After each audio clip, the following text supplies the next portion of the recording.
রাধে রাধে। আমি রিউ, আমি নতুন। আজ থেকে আমি ভিডিও বানাতে শুরু করলাম। তোমরা দেখতেই পাচ্ছ, প্রথমে আমি স্নান টান করে আমি আমার ঠাকুর ঘরে চলে এসেছি।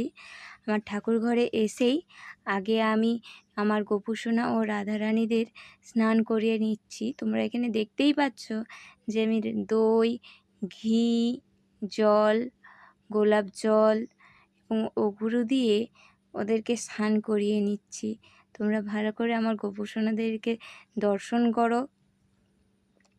দেখো ওরা কত মিষ্টি, আমার গোপুসোনারা কত মিষ্টি।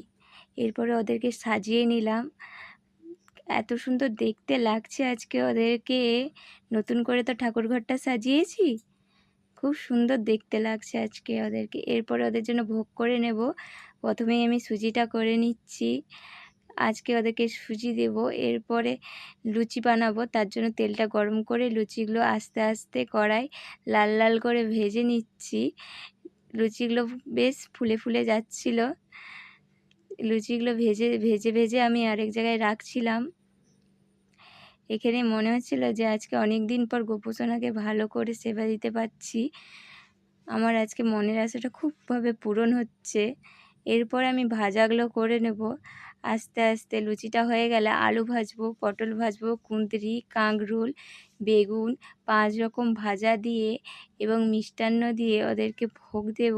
তোমরা মহাপ্রসাদ দর্শন করো। এদিকে আম, মিষ্টান্ন মা লক্ষ্মীকেও দিয়েছি আমি।